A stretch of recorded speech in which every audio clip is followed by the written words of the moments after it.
leadership, you got to step up. So I did an executive order authorizing Florida's emergency response team to go locate Floridians in Israel and bring them back to the United States of America.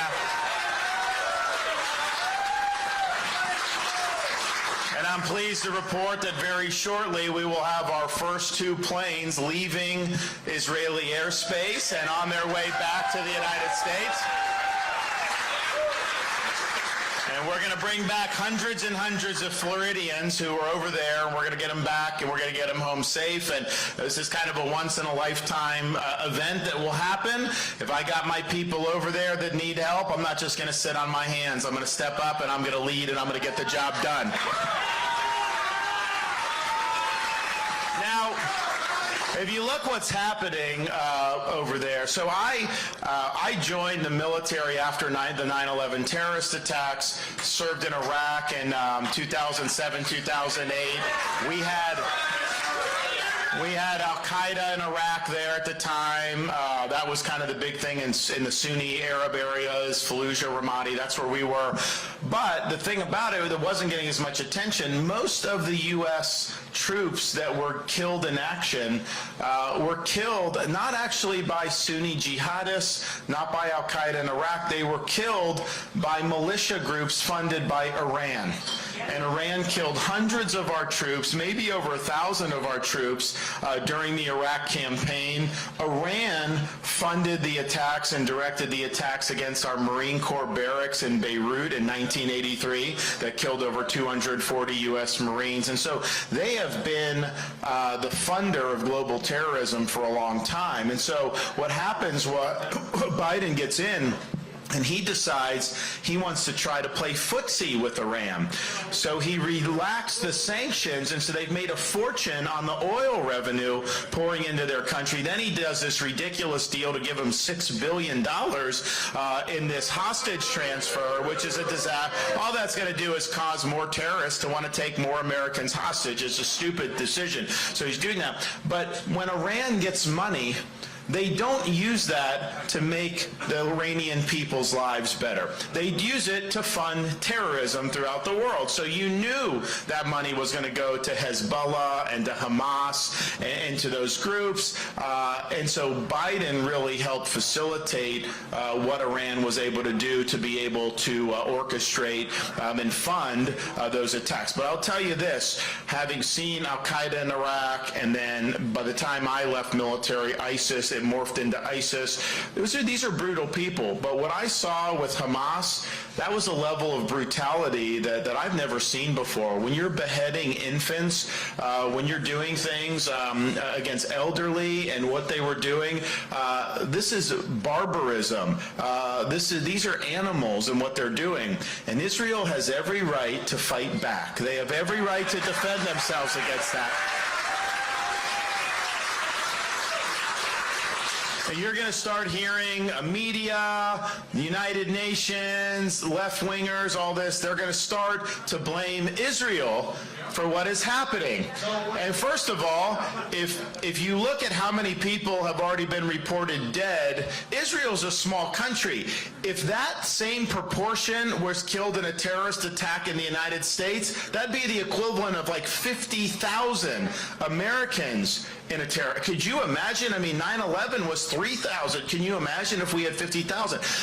No one would have ever seen anything like that. So this is a massive, massive attack. They can't just sit there. They've got to go in and they've got to end Hamas. They've got to take all the infrastructure, destroy everything, and destroy Hamas once and for all. That's what they have to do just to defend themselves. But what they're going to start saying is, oh, it's Israel's fault, it's Israel's fault. Israel is telling people in the Gaza Strip to leave the areas that they're telling them they're going to go in and conduct operations on. Hamas is telling those people to stay so that they're used as human shields. That is Hamas's fault if they're killed. It is not Israel's fault if they are killed.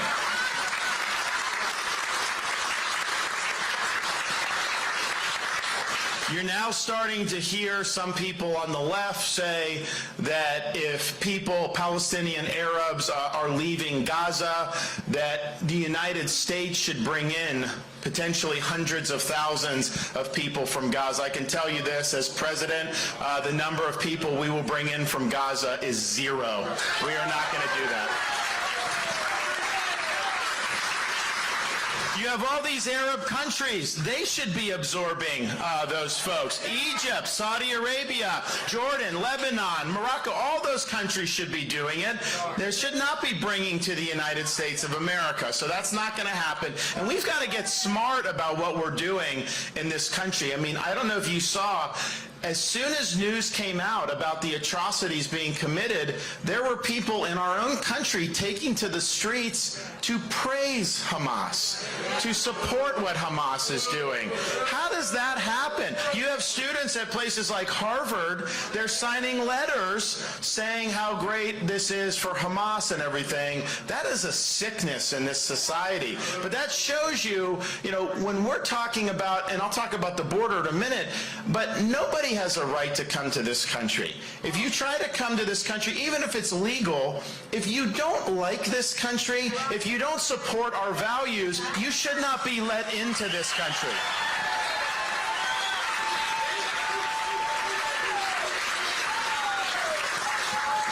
So what this attack has, I think, focused us on is, one, need to stand by Israel. People say, like, U.S. can, it's not our war, it's their war. They fight their own wars. They've got a good defense. We need to just have the moral clarity and support that they have the right to see this through. And that's the main role for us. And we have a defense relationship. We provide them with different things, and that's fine, and we'll do that. But ultimately, that's that. But I think what it has raised the issue for a lot of people, and I've been talking about this before this happened, but our own border makes us vulnerable to terrorist attacks. I've been predicting this before this even happened with Hamas, that there will be a terrorist attack. I hope I'm wrong, but what are the mathematical odds? You've had over 7 million people come. Even if 99% of them are perfect citizens or perfect humans, 1%, that's 70,000 people. And we know there's a lot more that have come in because we know Russia sent people, China, Iran, Middle East, all those places have had people come in. So none of them are vetted. Nobody knows who they are. So you are going to have, unfortunately, I think, at one point, a terrorist attack in this country that's going to be traced back to the open border.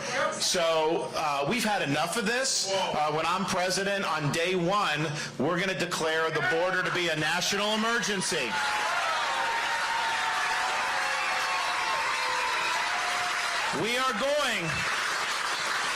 We're going to marshal all available resources, including our U.S. military, and we are going to put them on the